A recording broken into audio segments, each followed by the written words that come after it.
ਸਤਿਨਾਮ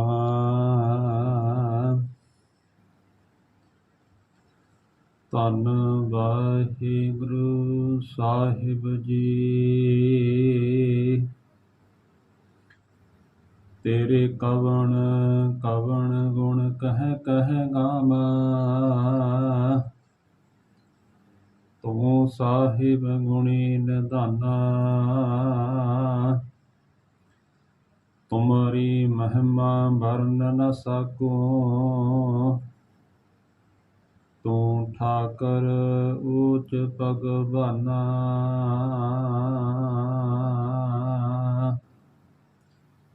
ਤੁਮਰੀ ਮਹਿਮਾ ਵਰਨ ਨ ਸਕੂੰ, ਤੂੰ ਠਾਕਰ ਊਚ ਭਗਵਾਨਾ।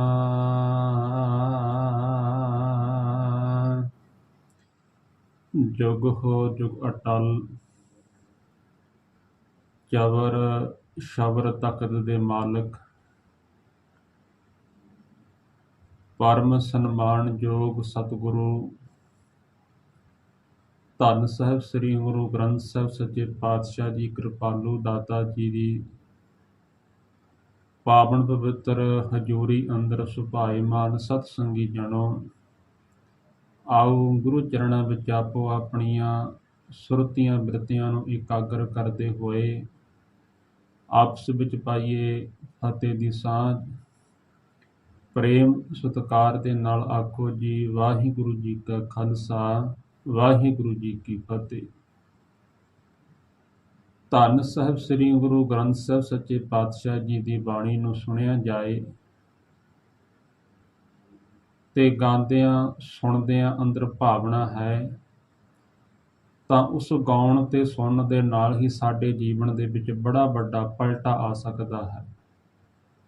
ਅਸੀਂ ਰੋਜ਼ ਬਚਨ ਪੜ੍ਹਦੇ ਹਾਂ ਕਿ ਗਾਉਂਦਿਆਂ ਤੇ ਸੁਣਿਆ ਜੇ ਅੰਦਰ ਦੀ ਭਾਵਨਾ ਬਣ ਜਾਏ।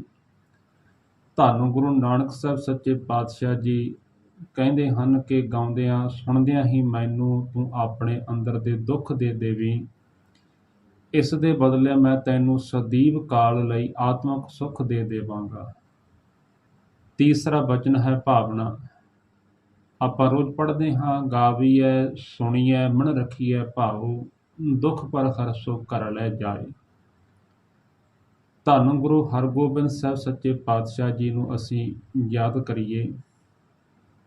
ਗੁਰਮੁਖੋ ਮੇਰੀ ਤੇ ਪੀਰੀ ਦੀਆਂ ਦੋ ਤਲਵਾਰਾਂ ਹਨ। ਇਸ ਦੀ ਰਮਜ ਕੀ ਹੈ? ਕਿਉਂ ਦੋ ਤਲਵਾਰਾਂ ਸਤਿਗੁਰੂ ਪਾਤਸ਼ਾਹ ਜੀ ਨੇ ਪਹਿਨੀਆਂ?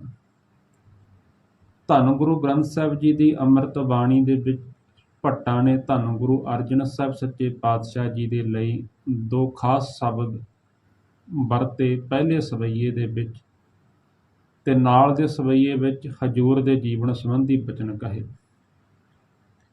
ਪਹਿਲਾ ਸ਼ਬਦ ਕਿਹਾ ਕਿ ਗੁਰੂ ਅਰਜਨ ਦੇਵ ਸੱਚੇ ਪਾਤਸ਼ਾਹ ਜੀ ਆਪਣੇ ਜਨਮ ਤੋਂ ਬ੍ਰਹਮ ਗਿਆਨੀ ਹਨ ਤੇ ਦੂਜੇ ਬਚਨ ਵਿੱਚ ਕਿਹਾ ਕਿ ਧੰਨ ਗੁਰੂ ਅਰਜਨ ਦੇਵ ਸੱਚੇ ਪਾਤਸ਼ਾਹ ਜੀ ਗੁਰੂ ਰਾਮਦਾਸ ਜੀ ਦੇ ਘਰ ਅੰਦਰ ਭਗਤ ਬਣ ਕੇ ਆਏ।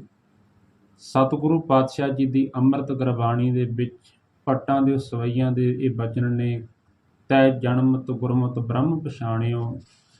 ਸਤਿਗੁਰੂ ਪਾਤਸ਼ਾਹ ਧੰਨ ਗੁਰੂ ਅਰਜਨ ਦੇਵ ਸੱਚੇ ਪਾਤਸ਼ਾਹ ਜੀ ਦੇ ਬਚਪਨ ਤੋਂ ਹੀ ਗੁਰਮਤਿ ਬ੍ਰਹਮ ਨੂੰ ਪਛਾਣ ਲਿਆ ਸੀ। ਤੈ ਜਨਮਤ ਗੁਰਮਤਿ ਬ੍ਰਹਮ ਪਛਾਣਿਓ, ਕਲ ਜੋੜ ਕਰ ਸੁਜਸ ਬਖਾਣਿਓ। ਦੂਜਾ ਬਚਨ ਨਾਲ ਹੀ ਕਿਹਾ ਗਿਆ ਕਿ ਗੁਰੂ ਅਰਜਨ ਘਰ ਗੁਰੂ ਰਾਮਦਾਸ ਭਗਤ ਉਤਰ ਆਏ। ਧੰਨ ਗੁਰੂ ਰਾਮਦਾਸ ਸੱਚੇ ਪਾਤਸ਼ਾਹ ਜੀ ਦੇ ਘਰ ਅੰਦਰ ਗੁਰੂ ਅਰਜਨ ਦੇਵ ਸੱਚੇ ਪਾਤਸ਼ਾਹ ਜੀ ਭਗਤ ਉਤਰ ਆਏ ਹਨ। ਜਿਸ ਦਿਨ ਗੁਰਮੁਖੋ ਗੁਰੂ ਕੀ ਬੜਾਲੀ, ਧੰਨ ਗੁਰੂ ਅਰਜਨ ਦੇਵ ਜੀ ਦੇ ਘਰ ਅੰਦਰ ਮੇਰੇ ਧੰਨ ਗੁਰੂ ਹਰਗੋਬਿੰਦ ਸਾਹਿਬ ਸੱਚੇ ਪਾਤਸ਼ਾਹ ਜੀ ਆਉਂਦੇ ਹਨ। ਉਸ ਦਿਨ ਗੁਰੂ ਅਰਜਨ ਦੇਵ ਸੱਚੇ ਪਾਤਸ਼ਾਹ ਜੀ ਮਹਾਰਾਜ ਆਪਣੀ ਰਸਨਾ ਤੋਂ ਬਚਨ ਕਹਿੰਦੇ ਨੇ ਕਿ ਜੰਮਿਆ ਪੂਤ ਭਗਤ ਗੋਬਿੰਦ ਕਾ। ਧੰਨ ਗੁਰੂ ਅਰਜਨ ਦੇਵ ਸੱਚੇ ਪਾਤਸ਼ਾਹ ਜੀ ਗੁਰੂ ਹਰਗੋਬਿੰਦ ਸਾਹਿਬ ਪਾਤਸ਼ਾਹ ਜੀ ਦੇ ਆਉਣ ਤੇ ਕਹਿ ਰਹੇ ਨੇ ਕਿ ਸੰਸਾਰ ਦੇ ਲੋਕੋ, ਇਕੱਲਾ ਪੁੱਤਰ ਨਹੀਂ, ਇਹ ਭਗਤ ਦਾ ਗੋਬਿੰਦ ਦਾ ਭਗਤ ਆਇਆ ਹੈ ਧੰਨ ਗੁਰੂ ਅਰਜਨ ਦੇਵ ਸੱਚੇ ਪਾਤਸ਼ਾਹ ਆਪ ਗੁਰਤਾ ਗੱਦੀ ਉੱਪਰ ਬਿਰਾਜਮਾਨ ਹਨ। ਜਿਸ ਦਿਨ ਗੁਰੂ ਅਰਜਨ ਦੇਵ ਸੱਚੇ ਪਾਤਸ਼ਾਹ ਜੀ ਦੇ ਘਰ ਗੁਰੂ ਹਰਗੋਬਿੰਦ ਸਾਹਿਬ ਸੱਚੇ ਪਾਤਸ਼ਾਹ ਜੀ ਆਉਂਦੇ ਹਨ ਤਾਂ ਉਸ ਦਿਨ ਸੰਗਤ ਪ੍ਰਸੰਨ ਹੈ, ਗੁਰਬਾਣੀ ਦੇ ਕੀਰਤਨ ਚੱਲਦੇ ਨੇ। ਪਰ ਉਸ ਦਿਨ ਗੁਰੂ ਅਰਜਨ ਦੇਵ ਸੱਚੇ ਪਾਤਸ਼ਾਹ ਜੀ ਮਹਾਰਾਜ ਦਾ ਸਕਾ ਭਰਾ ਬਾਬਾ ਪਿਰਥੀਆ ਇਹ ਸੋਚਦਾ ਪਿਆ ਹੈ ਕਿ ਗੁਰੂ ਹਰਗੋਬਿੰਦ ਸਾਹਿਬ ਜੀ ਨੂੰ ਤੁਰਨ ਤੋਂ ਪਹਿਲਾਂ ਹੀ ਮੈਂ ਕਿਵੇਂ ਨਾ ਕਿਵੇਂ ਖਤਮ ਕਰ ਦੇਵਾਂ। ਮਨ ਦੇ ਵਿੱਚ ਵਿਉਂਤਾ ਬਣਾਉਂਦਾ ਹੈ। ਪਹਿਲਾ ਹਮਲਾ ਕਰਵਾਇਆ ਇੱਕ ਦਾਈ ਦੇ ਰਾਹੀਂ ਤੇ ਉਸ ਦਾਈ ਦੀ ਮੌਤ ਹੋ ਗਈ। ਪਰ ਧੰਨ ਗੁਰੂ ਹਰਗੋਬਿੰਦ ਸਾਹਿਬ ਸੱਚੇ ਪਾਤਸ਼ਾਹ ਜੀ ਨਵੇਂ ਨਰੋਏ ਹਨ। ਉਸ ਤੋਂ ਬਾਅਦ ਇਹਨਾਂ ਨੇ ਦੂਜਾ ਯਤਨ ਕਰਿਆ ਇੱਕ ਸਪੇਰੇ ਦੇ ਰਾਹੀਂ, ਤੀਸਰਾ ਯਤਨ ਕਰਿਆ ਇੱਕ ਖੰਡਾਵੇ ਦੇ ਰਾਹੀਂ, ਖੜਾਉਣ ਵਾਲੇ ਦੇ ਰਾਹੀਂ। ਨਾ ਤਾਂ ਉਹ ਖੜਾਉਣ ਵਾਲਾ ਜ਼ਹਿਰ ਦੇ ਕੇ ਮਾਰ ਸਕਿਆ ਤੇ ਨਾ ਹੀ ਸਪੇਰੇ ਦਾ ਲਿਆਂਦਾ ਹੋਇਆ ਸੱਪ ਗੁਰੂ ਹਰਗੋਬਿੰਦ ਸਾਹਿਬ ਸੱਚੇ ਪਾਤਸ਼ਾਹ ਜੀ ਨੂੰ ਖਤਮ ਕਰ ਸਕਿਆ। ਉਸ ਤੋਂ ਬਾਅਦ ਤਨ ਦੇ ਉੱਪਰ ਚੇਚਕ ਆ ਗਈ। ਲੋਕਾਂ ਨੇ ਅਨੇਕ ਯਤਨ ਤਰ੍ਹਾਂ ਦੇ ਉਪਚਾਰ ਕਹੇ ਕਿ ਆਹ ਕਰ ਲਵੋ, ਆਹ ਕਰ ਲਵੋ, ਪਰ ਧੰਨ ਗੁਰੂ ਅਰਜਨ ਦੇਵ ਸੱਚੇ ਪਾਤਸ਼ਾਹ ਜੀ ਮਹਾਰਾਜ ਆਪਣੀ ਰਸਨਾ ਤੋਂ ਉਹਨਾਂ ਨੇ ਬਚਨ ਉਚਾਰਨ ਕਰਿਆ, ਨੇਤਰ ਪ੍ਰਗਾਸ ਕੀਆ ਗੁਰਦੇਵ, ਭਰਮ ਗਏ ਪੂਰਨ ਭਈ ਸੇਵ ਰਹਾਉ, ਸੀਤਲਾ ਤੇ ਰੱਖਿਆ ਬਿਹਾਰੀ, ਪਾਰ ਬ੍ਰਹਮ ਪ੍ਰਭ ਕਿਰਪਾ ਧਾਰੀ, ਨਾਨਕ ਨਾਮ ਜਪੇ ਸੋ ਜੀਵੇ, ਸਾਧ ਸੰਗ ਹਰ ਅੰਮ੍ਰਿਤ ਪੀਵੇ। ਧੰਨ ਗੁਰੂ ਅਰਜਨ ਦੇਵ ਸੱਚੇ ਪਾਤਸ਼ਾਹ ਜੀ ਕਹਿੰਦੇ ਹਨ ਕਿ ਪੂਰੇ ਗੁਰੂ ਨੇ ਕਿਰਪਾ ਕਰਕੇ ਅੰਦਰ ਦਾ ਚਾਨਣ ਦੇ ਦਿੱਤਾ, ਅੰਦਰ ਦਾ ਗਿਆਨ ਦੇ ਦਿੱਤਾ, ਅੰਦਰ ਦੀ ਸੋਝੀ ਦੇ ਦਿੱਤੀ। ਗੁਰਮੁਖੋ ਸਮਾਂ ਲੰਘਿਆ, ਧੰਨ ਗੁਰੂ ਹਰਗੋਬਿੰਦ ਸਾਹਿਬ ਪਾਤਸ਼ਾਹ ਜੀ ਦੀ ਪਰਵਸ ਹੋਈ। ਧੰਨ ਬਾਬਾ ਬੁੱਢਾ ਸਾਹਿਬ ਜੀ ਦੀ ਆਰਬਲਾ 99 ਸਾਲ ਦੀ ਸੀ। ਜਿਸ ਦਿਨ ਗੁਰੂ ਗ੍ਰੰਥ ਸਾਹਿਬ ਸੱਚੇ ਪਾਤਸ਼ਾਹ ਜੀ ਦਾ ਪਹਿਲਾ ਪ੍ਰਕਾਸ਼ ਕੀਤਾ ਗਿਆ। ਬਾਬਾ ਬੁੱਢਾ ਸਾਹਿਬ ਜੀ ਦਾ ਜਨਮ 1506 ਦਾ ਹੈ ਤੇ ਪ੍ਰਕਾਸ਼ ਗੁਰੂ ਗ੍ਰੰਥ ਸਾਹਿਬ ਪਾਤਸ਼ਾਹ ਜੀ ਦਾ ਪਹਿਲਾ 1604 ਈਸਵੀ ਦਾ ਹੈ। ਸਤਿਗੁਰੂ ਪਾਤਸ਼ਾਹ ਜੀ ਨੇ ਉਸ ਦਿਨ ਬਾਬਾ ਬੁੱਢਾ ਸਾਹਿਬ ਜੀ ਦੇ ਲਈ ਬੜੇ ਭਾਵਪੂਰਤ ਸ਼ਬਦ ਵਰਤੇ। ਮੇਰੀ ਪੀਰੀ ਦੀ ਗੱਲ ਚੱਲੇਗੀ ਤਾਂ ਬਾਬਾ ਬੁੱਢਾ ਸਾਹਿਬ ਜੀ ਦਾ ਜ਼ਿਕਰ ਜ਼ਰੂਰ ਆਵੇਗਾ। 98-99 ਸਾਲ ਦੇ ਬਿਰਧ ਬਾਪੂ ਨੂੰ ਧੰਨ ਗੁਰੂ ਅਰਜਨ ਦੇਵ ਸੱਚੇ ਪਾਤਸ਼ਾਹ ਜੀ ਨੇ ਉਸ ਦਿਨ ਬਚਨ ਕਿਹਾ। ਰਾਮਦਾਸ ਦੇ ਕਿਨਾਰਿਓਂ ਗੁਰੂ ਗ੍ਰੰਥ ਸਾਹਿਬ ਜੀ ਦਾ ਪਹਿਲਾ ਪ੍ਰਕਾਸ਼ ਕਰਨ ਦੇ ਲਈ ਹਰਿਮੰਦਰ ਸਾਹਿਬ ਲਿਜਾਣ ਲੱਗੇ ਤਾਂ ਧੰਨ ਗੁਰੂ ਅਰਜਨ ਦੇਵ ਪਾਤਸ਼ਾਹ ਜੀ ਨੇ ਕਿਹਾ ਕਿ ਬਾਬਾ ਜੀ, ਅੱਗੇ ਗੁਰੂ ਜੁਦ ਤੁਰਦੀ ਸੀ, ਪਿੱਛੇ ਤੁਸੀਂ ਤੁਰਦੇ ਸੀ, ਪਰ ਅੱਜ ਆਪ ਜੀ ਦੇ ਸੀਸ ਦੇ ਉੱਪਰ ਗੁਰੂ ਗ੍ਰੰਥ ਸਾਹਿਬ ਹੋਣਗੇ। ਆਪ ਜੀ ਅੱਗੇ ਚਲੋਗੇ, ਅਸੀਂ ਤੁਹਾਡੇ ਪਿੱਛੇ ਤੁਰਾਂਗੇ। ਇਤਿਹਾਸ ਦੇ ਬਚਨ ਨੇ ਕਿ ਸਾਹਿਬ ਬੁੱਢਾ ਆਗੇ ਕੀਨਾ, ਤੈ ਪਾਛੈ ਸਤਿਗੁਰ ਸੁਖ ਲੀਨਾ। ਬਾਬਾ ਬੁੱਢਾ ਸਾਹਿਬ ਜੀ ਤੋਂ ਪਿੱਛੋਂ ਧੰਨ ਗੁਰੂ ਅਰਜਨ ਦੇਵ ਸੱਚੇ ਪਾਤਸ਼ਾਹ ਜੀ ਆ ਰਹੇ ਹਨ। ਗੁਰੂ ਗ੍ਰੰਥ ਸਾਹਿਬ ਜੀ ਦਾ ਬਾਬਾ ਬੁੱਢਾ ਸਾਹਿਬ ਜੀ ਨੇ ਪ੍ਰਕਾਸ਼ ਕਰਿਆ। ਇੱਧਰ ਗੁਰੂ ਹਰਗੋਬਿੰਦ ਸਾਹਿਬ ਪਾਤਸ਼ਾਹ ਜੀ ਦੇ ਆਗਮਨ ਤੋਂ ਬਾਅਦ ਤਾਲੀਮ ਦੀ ਗੱਲ ਚੱਲੀ ਕਿ ਗੁਰੂ ਹਰਗੋਬਿੰਦ ਸਾਹਿਬ ਨੂੰ ਵਿਦਿਆ ਕੌਣ ਪੜ੍ਹਾਵੇਗਾ, ਸਿੱਖਿਆ ਕੌਣ ਦੇਵੇਗਾ। ਉਸ ਵੇਲੇ ਧੰਨ ਗੁਰੂ ਅਰਜਨ ਦੇਵ ਸੱਚੇ ਪਾਤਸ਼ਾਹ ਜੀ ਨੇ ਬਚਨ ਕੀਤਾ ਕਿ ਮੇਰੇ ਪੁੱਤਰ ਨੂੰ ਵਿਦਿਆ ਦੇਣ ਵਾਲੇ ਉਸਤਾਦ ਹੋਣਗੇ ਸਤਿਕਾਰਯੋਗ ਬਾਬਾ ਬੁੱਢਾ ਸਾਹਿਬ ਜੀ।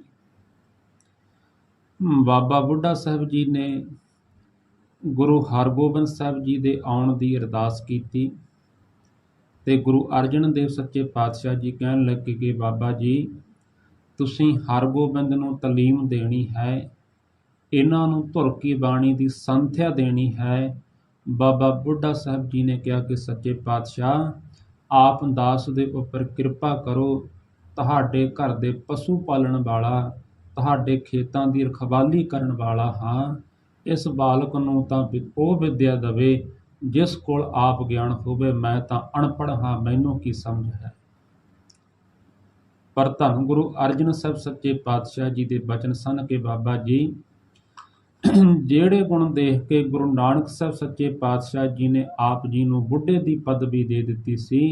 ਮੇਰੇ ਪੁੱਤਰ ਨੂੰ ਵੀ ਉਹੀ ਕੁਝ ਸਿਖਾ ਦਿਓ ਜਿਸ ਦੇ ਨਾਲ ਬਾਲ ਉਮਰ ਦੇ ਵਿੱਚ ਵੀ ਬਜ਼ੁਰਗੀ ਆ ਜਾਂਦੀ ਹੈ।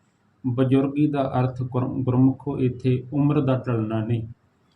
ਬਜ਼ੁਰਗੀ ਦਾ ਅਰਥ ਹੈ ਅੰਦਰ ਦਾ ਗਿਆਨ, ਅੰਦਰ ਦੀ ਸੋਝੀ। ਬਾਬਾ ਬੁੱਢਾ ਸਾਹਿਬ ਜੀ ਨੇ ਧੰਨ ਗੁਰੂ ਹਰਗੋਬਿੰਦ ਸਾਹਿਬ ਸੱਚੇ ਪਾਤਸ਼ਾਹ ਜੀ ਨੂੰ ਤਾਲੀਮ ਦਿੱਤੀ। ਅੱਜ ਧੰਨ ਗੁਰੂ ਅਰਜਨ ਦੇਵ ਸੱਚੇ ਪਾਤਸ਼ਾਹ ਜੀ ਅੰਮ੍ਰਿਤਸਰ ਦੀ ਧਰਤੀ ਤੋਂ ਲਾਹੌਰ ਦੀ ਧਰਤੀ ਤੇ ਤੁਰਨ ਲੱਗੇ ਹਨ। ਧੰਨ ਗੁਰੂ ਅਰਜਨ ਸਾਹਿਬ ਸੱਚੇ ਪਾਤਸ਼ਾਹ ਜੀ 22 ਮਈ ਸੰਨ 1606 ਨੂੰ ਅੰਮ੍ਰਿਤਸਰ ਸਾਹਿਬ ਦੀ ਧਰਤੀ ਤੋਂ ਲਾਹੌਰ ਗਏ। 30 ਮਈ 1606 ਨੂੰ ਮੇਰੇ ਧੰਨ ਗੁਰੂ ਅਰਜਨ ਸਾਹਿਬ ਸੱਚੇ ਪਾਤਸ਼ਾਹ ਜੀ ਦੀ ਸ਼ਹਾਦਤ ਹੁੰਦੀ ਹੈ। ਇਸੇ ਸਮੇਂ ਦੌਰਾਨ ਧੰਨ ਗੁਰੂ ਹਰਗੋਬਿੰਦ ਸਾਹਿਬ ਪਾਤਸ਼ਾਹ ਜੀ ਨੂੰ ਤੁਰਨ ਲੱਗਿਆਂ ਕੁਝ ਬਚਨ ਕਹੇ। ਗੁਰੂ ਅਰਜਨ ਦੇਵ ਸੱਚੇ ਪਾਤਸ਼ਾਹ ਜੀ ਨੇ ਅੰਮ੍ਰਿਤਸਰ ਦੀ ਧਰਤੀ ਤੋਂ ਗੁਰੂ ਅਰਜਨ ਸਾਹਿਬ ਸੱਚੇ ਪਾਤਸ਼ਾਹ ਜੀ ਚੱਲਣ ਲੱਗੇ। ਉਸ ਤੋਂ ਪਹਿਲਾਂ ਭਾਈ ਮਣੀ ਸਿੰਘ ਜੀ ਨੇ ਇੱਕ ਬੜਾ ਸੋਹਣਾ ਬਚਨ ਕਿਹਾ। ਗੁਰਮੁਖੋ ਧੰਨ ਗੁਰੂ ਅਰਜਨ ਸਾਹਿਬ ਸੱਚੇ ਪਾਤਸ਼ਾਹ ਜੀ ਦੇ ਕੋਲ ਦੋ ਸਿੱਖ ਆਉਂਦੇ ਹਨ। ਇੱਕ ਦਾ ਨਾਮ ਹੈ ਭਾਈ ਸਿੰਗਾਰੂ, ਦੂਜੇ ਦਾ ਨਾਮ ਹੈ ਭਾਈ ਜੈਤੇ। ਦੋਨਾਂ ਸਿੱਖਾਂ ਨੇ ਹੱਥ ਜੋੜੇ ਤੇ ਉਹ ਸ਼ਸਤਰਧਾਰੀ ਹਨ। ਗੁਰੂ ਅਰਜਨ ਸਾਹਿਬ ਸੱਚੇ ਪਾਤਸ਼ਾਹ ਜੀ ਦੇ ਚਰਨਾਂ ਵਿੱਚ ਉਹਨਾਂ ਨੇ ਸ਼ਸਤਰ ਭੇਟ ਕੀਤੇ ਤੇ ਧੰਨ ਗੁਰੂ ਅਰਜਨ ਸਾਹਿਬ ਸੱਚੇ ਪਾਤਸ਼ਾਹ ਜੀ ਮਹਾਰਾਜ ਬਚਨ ਕਰਦੇ ਹਨ ਕਿ ਅਸੀਂ ਸ਼ਸਤਰ ਪੜ੍ਹਨੇ ਹਨ ਹਰਗੋਬਿੰਦ ਦਾ ਰੂਪ ਧਾਰਨ ਕਰਕੇ ਤੇ ਅਸੀਂ ਸ਼ਬਦ ਦੀ ਪ੍ਰੀਤ ਕਰਕੇ ਪੀਰ ਦੀ ਪੀਰੀ ਖਿੱਚ ਲੈਣੀ ਹੈ। ਅਸੀਂ ਸ਼ਸਤਰ ਦੀ ਪ੍ਰੀਤ ਕਰਕੇ ਮੀਰ ਦੀ ਮੀਰੀ ਖਿੱਚ ਲੈਣੀ ਹੈ। ਧੰਨ ਗੁਰੂ ਅਰਜਨ ਸਾਹਿਬ ਸੱਚੇ ਪਾਤਸ਼ਾਹ ਜੀ ਸ਼ਹੀਦ ਹੋਣ ਲਈ ਚੱਲੇ ਹਨ। ਬਾਬਾ ਬੁੱਢਾ ਸਾਹਿਬ ਜੀ ਤੇ ਭਾਈ ਗੁਰਦਾਸ ਜੀ ਕੋਲ ਆਏ। ਮਾਤਾ ਗੰਗਾ ਜੀ ਵੀ ਕੋਲ ਹਨ। ਪਹਿਲਾ ਬਚਨ ਮਾਤਾ ਗੰਗਾ ਜੀ ਨੂੰ ਕਿਹਾ ਕਿ ਸੰਸਾਰ ਚੱਲਦੇ ਹੋਏ ਇੱਕ ਨਦੀ ਦੇ ਪ੍ਰਵਾਹ ਦੀ ਤਰ੍ਹਾਂ ਹੈ। ਸਮਾਂ ਕਦੇ ਰੁਕਿਆ ਨਹੀਂ ਤੇ ਨਾ ਹੀ ਰੁਕੇਗਾ। ਜੋ ਆਇਆ ਹੈ ਇਹ ਪ੍ਰਵਾਹ ਵਿੱਚ ਚੱਲੇਗਾ। ਅਸੀਂ ਚੱਲੇ ਹਾਂ ਪਰ ਸ਼ਬਦ ਦਾ ਮੇਲ ਰੱਖਣਾ। ਸਰੀਰਕ ਤੌਰ ਤੇ ਤਾਂ ਵਿਛੋੜੇ ਪੈ ਸਕਦੇ ਹਨ। ਬਾਬਾ ਬੁੱਢਾ ਸਾਹਿਬ ਜੀ ਕੋਲ ਖਲੋਤੇ ਹਨ। ਧੰਨ ਗੁਰੂ ਹਰਗੋਬਿੰਦ ਸਾਹਿਬ ਸੱਚੇ ਪਾਤਸ਼ਾਹ ਜੀ ਦੀ ਬਾਂਹ ਫੜੀ। ਬਾਬਾ ਬੁੱਢਾ ਸਾਹਿਬ ਜੀ ਦੇ ਹੱਥ ਵਿੱਚ ਫੜਾਈ ਤੇ ਨਾਲ ਇਹ ਸ਼ਬਦ ਕਹੇ ਕਿ ਬਿਰਧ ਭਾਈ ਬਾਲਕ ਹਰਗੋਬਿੰਦ ਦੇ ਨਾਲ ਰਹਿਣਾ। ਤੇ ਪੁੱਤਰ ਨੂੰ ਸ਼ਬਦ ਕਹੇ ਬੇਟਾ ਬਾਬਾ ਬੁੱਢਾ ਆਦਿ ਜਿੰਨੇ ਵੀ ਸਿੱਖ ਹਨ ਇਹਨਾਂ ਦੀ ਰਸਨਾ ਤੋਂ ਕਹੇ ਹੋਏ ਬਚਨਾਂ ਨੂੰ ਗੁਰੂ ਨਾਨਕ ਦੇ ਬਚਨਾਂ ਦੇ ਸਮਾਨ ਸਮਝਣਾ। ਧੰਨ ਗੁਰੂ ਅਰਜਨ ਦੇਵ ਸੱਚੇ ਪਾਤਸ਼ਾਹ ਜੀ ਨੇ ਹਰਿਮੰਦਰ ਸਾਹਿਬ ਮੱਥਾ ਟੇਕਿਆ, ਪਰਿਕਰਮਾ ਕਰੀ। ਗੁਰਮੁਖੋ ਅੱਜ ਅੰਮ੍ਰਿਤਸਰ ਦੀ ਸੰਗਤ ਵਿਦਿਆ ਕਰਨ ਦੇ ਲਈ ਆਈ ਹੈ। ਮੇਰੇ ਪਾਤਸ਼ਾਹ ਨੂੰ ਲਾਹੌਰ ਜਾਣ ਲੱਗਿਆਂ 5 ਸਿੱਖ ਮੇਰੇ ਦਾਤਾ ਜੀ ਦੇ ਨਾਲ ਗਏ। ਪਹਿਲੇ ਸਿੱਖ ਹਨ ਭਾਈ ਬਿਧੀ ਚੰਦ ਜੀ, ਦੂਜੇ ਹਨ ਭਾਈ ਲਗਾਹ ਜੀ, ਤੀਸਰੇ ਸਿੱਖ ਹਨ ਭਾਈ ਪੁਰਾਣਾ ਜੀ, ਚੌਥੇ ਹਨ ਭਾਈ ਪੈੜਾ ਜੀ ਤੇ ਪੰਜਵੇਂ ਹਨ ਭਾਈ ਜੇਠਾ ਜੀ। ਹਵੇਲੀ ਦੇ ਵਿੱਚ ਹਜੂਰ ਪਾਤਸ਼ਾਹ ਨੂੰ ਕੈਦ ਕੀਤਾ ਗਿਆ। ਹੁਣ ਆਪ ਜੀ ਕਹੋਗੇ ਕਿ ਤੁਸੀਂ ਤਾਂ ਗੱਲ ਕਰਦੇ ਸੀ ਮੇਰੀ ਤੇ ਪੀਰੀ ਦੀ, ਇਤਿਹਾਸ ਗੁਰੂ ਅਰਜਨ ਸਾਹਿਬ ਦਾ। ਕਿਉਂਕਿ ਗੁਰਮੁਖੋ ਮੇਰੀ ਤੇ ਪੀਰੀ ਦੀ ਤਲਵਾਰ ਪਾਉਣ ਤੋਂ ਪਹਿਲਾਂ ਸਾਨੂੰ ਇਹ ਦੇਖਣਾ ਪਵੇਗਾ ਕਿ ਕੀ ਕਾਰਨ ਸੀ ਕਿ 2 ਤਲਵਾਰਾਂ ਪਹਿਨਣੀਆਂ ਪਈਆਂ। 3 ਗੱਲਾਂ ਨੂੰ ਕਦੀ ਨਾ ਭੁੱਲੋ ਕਿ ਪਹਿਲੀ ਗੱਲ ਇਤਿਹਾਸ ਨੂੰ ਪੜ੍ਹਦਿਆਂ ਕਿ ਘਟਨਾ ਵਾਪਰਨ ਦੇ ਕੀ ਕਾਰਨ ਸਨ। ਦੂਜੀ ਗੱਲ ਕਿ ਇਹ ਘਟਨਾ ਕਿਵੇਂ ਵਾਪਰੀ। ਘਟਨਾ ਵਾਪਰਨ ਤੋਂ ਬਾਅਦ ਉਸ ਦਾ ਨਤੀਜਾ ਕੀ ਨਿਕਲਿਆ, ਰਿਜ਼ਲਟ ਕੀ ਆਇਆ। ਧੰਨ ਗੁਰੂ ਅਰਜਨ ਦੇਵ ਸੱਚੇ ਪਾਤਸ਼ਾਹ ਜੀ ਲਾਹੌਰ ਗਏ। 3 ਤਰੀਕਿਆਂ ਦੇ ਤਸੀਹੇ ਦਿੱਤੇ ਗਏ। ਪਹਿਲਾ ਹਜੂਰ ਦੇ ਲਈ ਤਪਤ ਬਾਲੂ ਹੈ। ਬਾਲੂ ਦਾ ਅਰਥ ਗੁਰਮੁਖੋ ਇੱਥੇ ਹੈ ਅਰੇਤ। ਦੂਜਾ ਤਪਤ ਲੋਹ ਹੈ, ਤਪਦੀ ਹੋਈ ਲੋਹ ਹੈ। ਤੀਸਰਾ ਹੈ ਤਪਤ ਨੀਰ। ਭਾਈ ਗੁਰਦਾਸ ਜੀ ਦਾ ਇੱਕ ਬਚਨ ਆਉਂਦਾ ਹੈ, ਭਾਈ ਸਾਹਿਬ ਨੇ 7 ਤੁਕਾਂ ਉਚਾਰਨ ਕੀਤੀਆਂ। ਉਹਨਾਂ 7 ਤੁਕਾਂ ਵਿੱਚ 5 ਤੁਕਾਂ ਅਜਿਹੀਆਂ ਹਨ ਜਿਸ ਵਿੱਚ ਗੁਰੂ ਗ੍ਰੰਥ ਸਾਹਿਬ ਪਾਤਸ਼ਾਹ ਵਿੱਚ ਆਏ ਹੋਏ ਪ੍ਰੀਤ ਕਰਨ ਵਾਲੇ ਵੱਖ-ਵੱਖ 5 ਜੀਵਾਂ ਦੀਆਂ ਉਦਾਹਰਣਾਂ ਦਿੱਤੀਆਂ। 5 ਦਿਨ ਗੁਰੂ ਅਰਜਨ ਦੇਵ ਸੱਚੇ ਪਾਤਸ਼ਾਹ ਜੀ ਨੂੰ ਤਸੀਹੇ ਦਿੱਤੇ ਗਏ। 5 ਹੀ ਉਦਾਹਰਣਾਂ ਭਾਈ ਗੁਰਦਾਸ ਜੀ ਨੇ ਆਪਣੀਆਂ 12 ਦੇ ਵਿੱਚ ਦਿੱਤੀਆਂ। ਪਹਿਲੀ ਰਾਤ ਮੇਰੇ ਗੁਰੂ ਅਰਜਨ ਦੇਵ ਸੱਚੇ ਪਾਤਸ਼ਾਹ ਜੀ ਦੀ ਇਸ ਤਰ੍ਹਾਂ ਬਤੀਤ ਹੋਈ ਜਿਵੇਂ ਮੱਛੀ ਦੀ ਪਾਣੀ ਵਿੱਚ ਸੁੱਖ ਦੇ ਨਾਲ ਰਹਿ ਕੇ ਜ਼ਿੰਦਗੀ ਬਤੀਤ ਹੁੰਦੀ ਹੈ। ਤਤੀ ਤਵੀ ਉੱਪਰ ਬੈਠੇ ਹਨ, ਪਰ ਮੇਰੇ ਗੁਰੂ ਅਰਜਨ ਦੇਵ ਸੱਚੇ ਪਾਤਸ਼ਾਹ ਜੀ ਇਸੇ ਤਰ੍ਹਾਂ ਬਾਣੀ ਨੂੰ ਪਿਆਰ ਕਰਦੇ ਹਨ ਜਿਵੇਂ ਮੱਛੀ ਪਾਣੀ ਨੂੰ ਪਿਆਰ ਕਰਦੀ ਹੈ। ਸਤਿਗੁਰੂ ਦੂਜੀ ਰਾਤ ਕਹਿਣ ਲੱਗੇ, ਦੂਜੀ ਰਾਤ ਧੰਨ ਗੁਰੂ ਅਰਜਨ ਸਾਹਿਬ ਜੀ ਨੂੰ ਜਦੋਂ ਦਿਨੇ ਤਸੀਹੇ ਦਿੱਤੇ ਗਏ ਤਾਂ ਦੋਨੇ ਨੇਤਰ ਖੁੱਲ੍ਹੇ ਸਨ। ਕਹਿਣ ਲੱਗੇ, ਉਸ ਦਿਨ ਅਵਸਥਾ ਇਹ ਸੀ ਜਿਵੇਂ ਇੱਕ ਤਪਦੀ ਹੋਈ ਸ਼ਮਾ ਜਾਂ ਦੀਪਕ ਨੂੰ ਦੇਖੋ, ਹਰ ਇੱਕ ਪਿਆਰੇ ਦੇ ਦਰਸ਼ਨਾਂ ਦੇ ਵਿੱਚ ਲੀਨ ਹੈ। ਮਹਾਰਾਜ ਤੀਸਰਾ ਦਿਨ ਕਹਿਣ ਲੱਗੇ, ਤੀਜੇ ਦਿਨ ਸੀਸ ਤੇ ਰੇਤਾ ਪੈਂਦਾ ਸੀ, ਪਰ ਧੰਨ ਗੁਰੂ ਅਰਜਨ ਸਾਹਿਬ ਅੰਦਰੋਂ ਸ਼ਬਦ ਸੁਣਦੇ ਹਨ ਤੇ ਇਸ ਤਰ੍ਹਾਂ ਬੇਫਿਕਰੇ ਹਨ ਜਿਵੇਂ ਹਿਰਨ ਦੇ ਸੀਨੇ ਦੇ ਵਿੱਚ ਤਿੱਖਾ ਤੀਰ ਵੱਜ ਜਾਏ, ਪਰ ਉਹ ਕੰਡੇ ਹੇੜੇ ਦੀ ਆਵਾਜ਼ ਸੁਣਨ ਤੋਂ ਗੁਰੇਜ਼ ਨਹੀਂ ਕਰਦਾ। ਪਿਆਰਿਓ, ਅੱਜ ਕਿਉਂ ਨਹੀਂ ਸਾਡਾ ਅੰਦਰ ਡਿੱਗਦਾ? ਅੱਜ ਕਥਾ ਕੀਰਤਨ ਪ੍ਰਚਾਰ ਦੀ ਕੋਈ ਕਮੀ ਨਹੀਂ, ਪਰ ਜੇ ਸਾਡੀ ਸਰੋਤ ਨੂੰ ਕੋਈ ਦੇਖੇ, ਕਿੰਨਾ ਦੁੱਖ ਲੱਗਦਾ ਹੈ ਕਿ ਅਸੀਂ ਉੱਥੇ ਦੇ ਉੱਥੇ ਹੀ ਖਲੋਤੇ ਹਾਂ ਜਿੱਥੇ ਅੱਜ ਤੋਂ 10 ਸਾਲ ਪਹਿਲਾਂ ਅਸੀਂ ਸ਼ਬਦ ਸੁਣਦੇ ਖੜੇ ਸੀ। ਕਿਉਂ ਪਿਆਰਿਓ? ਸਿੱਖੀ ਤਾਂ ਅੰਦਰੋਂ ਚੱਲਣ ਦਾ ਨਾਮ ਹੈ। ਗੁਰਮੁਖੋ, ਜ਼ਿੰਦਗੀ ਵਿਕਾਸ ਦਾ ਨਾਮ ਹੈ, ਜ਼ਿੰਦਗੀ ਰੁਕਣ ਦਾ ਨਾਮ ਨਹੀਂ। ਜਿਸ ਦਿਨ ਜ਼ਿੰਦਗੀ ਰੁਕ ਜਾਂਦੀ ਹੈ ਉਸ ਦਿਨ ਮੌਤ ਹੁੰਦੀ ਹੈ। ਜਨਮ ਤੋਂ ਲੈ ਕੇ ਮਰਨ ਤੱਕ ਖੂਨ ਦਾ ਸਰਕਲ ਚੱਲਦਾ ਹੈ, ਪ੍ਰਵਾਹ ਚੱਲਦਾ ਹੈ। ਉਸ ਸਰਕਲ ਦਾ ਨਾਮ ਹੈ ਵਿਕਾਸ। ਉਸੇ ਵਿਕਾਸ ਦੇ ਵਿੱਚ ਜ਼ਿੰਦਗੀ ਲੁਕੀ ਹੈ। ਜੇ ਬਾਰ-ਬਾਰ ਦਿਲ ਦੀ ਧੜਕਣ, ਖੂਨ ਦਾ ਸਰਕਲ, ਸਾਡੇ ਸਰੀਰ ਦਾ ਵਿਕਾਸ ਹੁੰਦਾ ਹੈ, ਕਦੀ ਝਾਤੀ ਮਾਰ ਕੇ ਦੇਖੀਏ ਕਿ ਸਾਡੇ ਅੰਦਰ ਦਾ ਵਿਕਾਸ ਕਿਉਂ ਨਹੀਂ ਹੁੰਦਾ। ਉਸੇ ਤਰ੍ਹਾਂ ਮਲੀਨਤਾ ਵਿੱਚ ਉਹੀ ਨਿੰਦਿਆ, ਉਹੀ ਦਵੈਸ, ਉਹੀ ਚੁਗਲੀ। ਧੰਨ ਗੁਰੂ ਗ੍ਰੰਥ ਸਾਹਿਬ ਸੱਚੇ ਪਾਤਸ਼ਾਹ ਜੀ ਨੇ ਇੱਕ ਬਚਨ ਕਿਹਾ ਕਿ ਅਸੀਂ ਘਰਾਂ ਦੇ ਵਿੱਚ ਆਮ ਤੌਰ ਤੇ ਖਿੜਕੀਆਂ ਦਰਵਾਜ਼ੇ ਲਾਉਂਦੇ ਹਾਂ। ਜਦੋਂ ਠੰਡੀ ਹਵਾ ਚੱਲੇ ਉਦੋਂ ਖਿੜਕੀ ਖੋਲ੍ਹ ਲਈ ਜਾਏ, ਜਦੋਂ ਹਨੇਰੀ ਮਿੱਟੀ ਆਉਂਦੀ ਹੋਵੇ ਉਦੋਂ ਖਿੜਕੀਆਂ ਤੇ ਦਰਵਾਜ਼ੇ ਬੰਦ ਕਰ ਲਏ ਜਾਂਦੇ ਨੇ। ਇਸੇ ਕਰਕੇ ਰੱਖੇ ਹਨ ਪਿਆਰਿਓ। ਸਰੀਰ ਵੀ ਇੱਕ ਸਾਡਾ ਘਰ ਹੈ। ਪਰਮਾਤਮਾ ਨੇ ਇੰਦਰੇ, ਦਰਵਾਜ਼ੇ, ਰੋਸ਼ਨਦਾਨ ਤੇ ਖਿੜਕੀਆਂ ਦਿੱਤੇ ਹਨ। ਬਾਹਰ ਦੀ ਮਿੱਟੀ ਤਾਂ ਤੂੰ ਦਰਵਾਜ਼ੇ ਬੰਦ ਕਰਕੇ ਰੋਕ ਲਈ, ਪਰ ਜਿਹੜੇ ਅੰਦਰ ਮਿੱਟੀ ਪੈਦਾ ਹੁੰਦੀ ਹੈ ਪਿਆਰਿਆ, ਕਦੀ ਇਸ ਨੂੰ ਵੀ ਰੋਕਣ ਦੀ ਜਾਂਚ ਸਿੱਖ ਲੈ। ਗੁਰੂ ਕੋਲੋਂ ਜਾਂਚ ਸਿੱਖ ਲੈ ਕੇ ਦਰਵਾਜ਼ੇ ਬੰਦ ਕਦੋਂ ਕਰਨੇ ਨੇ, ਕਦੋਂ ਖੋਲ੍ਹਣੇ ਹਨ। ਕਬੀਰ ਸਾਹਿਬ ਜੀ ਦਾ ਇੱਕ ਵਚਨ ਆਪਾਂ ਪੜ੍ਹਦੇ ਹਾਂ, ਸੰਤ ਹੋ ਮਨ ਪਵਨੇ ਸੁਖ ਬਣਿਆ, ਕਿਸ ਜੋਗ ਪ੍ਰਾਪਤ ਗਣਿਆ ਰਹਾਉ। ਜਦੋਂ ਚੌਥਾ ਦਿਨ ਆਇਆ ਤਾਂ ਅੱਜ ਗੁਰੂ ਅਰਜਨ ਸਾਹਿਬ ਸੱਚੇ ਪਾਤਸ਼ਾਹ ਜੀ ਮਹਾਰਾਜ ਚੁੱਪ ਹੋ ਗਏ ਸਨ। ਅੱਖਾਂ ਵੀ ਬੰਦ ਕਰ ਲਈਆਂ। ਚੌਥਾ ਦਿਨ ਉਹ ਚੁੱਪ ਹੋ ਗਏ, ਜਿਵੇਂ ਕਮਲ ਦੇ ਫੁੱਲ ਦੇ ਵਿੱਚ ਭੌਰਾ ਬੈਠਾ ਹੋਵੇ।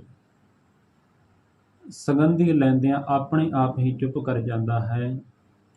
ਜਦੋਂ ਗੁਰਮੁਖੋ 5ਵਾਂ ਦਿਨ ਆਇਆ ਤਾਂ ਅੱਜ ਅਖੀਰਲੀ ਰਾਤ ਗੁਰੂ ਅਰਜਨ ਸਾਹਿਬ ਸਾਰੀ ਰਾਤ ਬੋਲੇ। ਜਿਹੜੇ 5 ਸਿੱਖ ਕੋਲ ਸਨ ਉਹਨਾਂ ਨੂੰ ਸਾਰੀ ਰਾਤ ਉਪਦੇਸ਼ ਦਿੱਤਾ ਤੇ ਉਸ ਵੇਲੇ ਭਾਈ ਗੁਰਦਾਸ ਜੀ ਕਹਿੰਦੇ ਹਨ ਕਿ ਜੇ ਕੋਈ ਪੁੱਛੇ ਕਿ 5 ਦਿਨ ਦੇ ਤਸੀਹੇ ਕਿਵੇਂ ਸਨ ਤਾਂ ਗੁਰੂ ਅਰਜਨ ਸਾਹਿਬ ਸੱਚੇ ਪਾਤਸ਼ਾਹ ਜੀ ਕਹਿਣਗੇ ਕਿ ਪਿਆਰ ਮੱਛੀ ਦੀ ਤਰ੍ਹਾਂ, ਦੀਦਾਰ ਪਤੰਗੇ ਦੀ ਤਰ੍ਹਾਂ, ਸਰੋਤ ਮਿਰਗ ਦੀ ਤਰ੍ਹਾਂ, ਅੰਦਰ ਦਾ ਚੁੱਪ ਕਮਲ ਦੇ ਫੁੱਲ ਵਿੱਚ ਟਿਕੇ ਹੋਏ ਭਵਰੇ ਭੌਰੇ ਦੀ ਤਰ੍ਹਾਂ। ਪਿਆਰਿਓ, ਉਪਦੇਸ਼ ਜਿਹੜਾ ਉਹ ਬੰਬੀਹੇ ਦੀ ਤਰ੍ਹਾਂ। ਇਹ ਕਿਉਂ? ਕਹਿੰਦੇ ਹਨ ਕਿ ਗੁਰੂ ਅਰਜਨ ਦੇਵ ਜੀ ਕੋਲ ਅੰਦਰ ਦਾ ਸੁੱਖ ਹੈ। ਜਿਸ ਦੇ ਕੋਲ ਅੰਦਰ ਦਾ ਸੁੱਖ ਹੋਵੇ ਉਸ ਨੂੰ ਬਾਹਰ ਦੀ ਲੂ, ਬਾਹਰ ਦੀ ਗਰਮੀ ਕੁਝ ਨਹੀਂ ਕਹਿ ਸਕਦੀ। ਮੇਰੇ ਧੰਨ ਗੁਰੂ ਅਰਜਨ ਸਾਹਿਬ ਜੀ ਦੇ ਸੰਬੰਧੀ ਭਾਈ ਗੁਰਦਾਸ ਜੀ ਨੇ ਬਚਨ ਕਹੇ। ਕਹਿਣ ਲੱਗੇ, ਭਾਈ ਗੁਰਦਾਸ ਜੀ ਰਹਿੰਦੇ ਗੁਰਦੁਆਰੇ ਆਓ, ਵਿੱਚ ਮਨ ਕੁਲੀਨ ਹਿਤ ਨਿਰਵਾਣੀ। ਦਰਸ਼ਨ ਦੇਖ ਪਤੰਗ ਜਿਉਂ ਜੋਤੀ, ਅੰਦਰ ਜੋਤ ਸਮਾਣੀ। ਸ਼ਬਦ ਸੁਰਤ ਲਿਵ ਮਿਰਗ ਜਿਉਂ ਭੀੜ ਪਈ, ਚਿਤ ਅਵਰ ਨ ਜਾਣੀ। ਚਰਨ ਕਮਲ ਮਿਲ ਭਵਰ ਜਿਉਂ, ਸੁਖ ਸੰਪਟ ਵਿੱਚ ਰਹਿਣ ਬਿਹਾਣੀ। ਗੁਰ ਉਪਦੇਸ਼ ਨ ਬਿਸਰੇ, ਬੰਬੀਹੇ ਜਿਉਂ ਆਖ ਬਖਾਣੀ। ਗੁਰਮੁਖ ਸੁਖ ਫਲ ਪਿਰਮ ਰਸ, ਸਹਿਜ ਸਮਾਧ ਸਾਧ ਰੰਗ ਸੰਗ ਜਾਣੀ। ਗੁਰ ਅਰਜਨ ਬਿਟੋਂ ਕਰਵਾਣੀ। ਸੁਖਮਣੀ ਸਾਹਿਬ ਵਿੱਚ ਧੰਨ ਗੁਰੂ ਅਰਜਨ ਸਾਹਿਬ ਸੱਚੇ ਪਾਤਸ਼ਾਹ ਜੀ ਦਾ ਪਿਆਰਾ ਹਿਰਦਾ ਹੈ। ਗੁਰੂ ਅਰਜਨ ਸਾਹਿਬ ਸੱਚੇ ਪਾਤਸ਼ਾਹ ਜੀ ਨੇ ਸ਼ਹੀਦ ਹੋਣ ਤੋਂ ਪਹਿਲਾਂ ਬਚਨ ਕਹੇ। ਇੱਕ ਕਵੀ ਦੀ ਕਲਮ ਵਿੱਚੋਂ ਨਿਕਲੇ ਹੋਏ ਅੱਖਰ ਹਨ। ਉਰਦੂ ਦਾ ਇੱਕ ਅਦੀਬ ਹੈ ਤੇ ਗੁਰੂ ਅਰਜਨ ਸਾਹਿਬ ਸੱਚੇ ਪਾਤਸ਼ਾਹ ਜੀ ਦੇ ਮੁਖ ਵਿੱਚੋਂ ਕਹਾ ਰਿਹਾ ਹੈ। ਕਹਿੰਦਾ ਹੈ, ਗੁਰੂ ਅਰਜਨ ਸਾਹਿਬ ਸੱਚੇ ਪਾਤਸ਼ਾਹ ਜੀ ਕਹਿੰਦੇ ਨੇ ਆਪਣੀ ਰਸਨਾ ਤੋਂ ਕਿ ਮੇਰੀ ਸਦਾ ਕੋ ਦੀਵਾਨਾ ਮੁਮਕਿਨ ਹੈ, ਮਗਰ ਬਦਲਦੇ ਵਕਤ ਕੀ ਰਫਤਾਰ ਕੌਣ ਰੋਕੇਗਾ। ਫਸੀਲੇ ਆਸ ਤੋਂ ਆਹਨ ਬਹੁਤ ਬੁਲੰਦ ਸਹੀ, मगर हयात की ललकार कौन रोकेगा। मेरे ख्यालों की परवाज रोकने वालों, हर गोबिंद की तलवार कौन रोकेगा। 5 सिख वापस आ गए। धन गुरु हरगोबिंद साहब, बाबा बुढ़ा साहब जी, भाई गुरदास जी ते माता गंगा जी ते ਜਿਹੜੇ ਹੋਰ सिख ਹਨ ਉਹ ਪੰਜਾਂ ਦੇ ਕੋਲ ਆਏ। ਉਹਨਾਂ ਨੇ ਦੱਸਿਆ ਪੰਜਾਂ ਨੇ ਕਿ ਇਸ ਢੰਗ ਦੇ ਨਾਲ ਤਸੀਹੇ ਦੇ ਕੇ ਸਤਿਗੁਰਾਂ ਨੂੰ ਸ਼ਹੀਦ ਕੀਤਾ ਗਿਆ। ਗੁਰੂ ਹਰਗੋਬਿੰਦ ਸਾਹਿਬ ਸੱਚੇ ਪਾਤਸ਼ਾਹ ਜੀ ਨੇ ਪਿਤਾ ਜੀ ਦੀ ਸ਼ਹਾਦਤ ਤੋਂ ਬਾਅਦ ਇੱਕ ਤਕਰੀਰ ਦਿੱਤੀ। ਉਸ ਤੋਂ ਬਾਅਦ ਇੱਕ ਤਖਤ ਰਚਿਆ। ਮੀਰੀ ਤੇ ਪੀਰੀ ਦਾ ਅਰਥ ਕੀ ਹੈ? ਅਕਾਲ ਤਖਤ ਹਜ਼ੂਰ ਨੇ ਸਿਰਜਿਆ।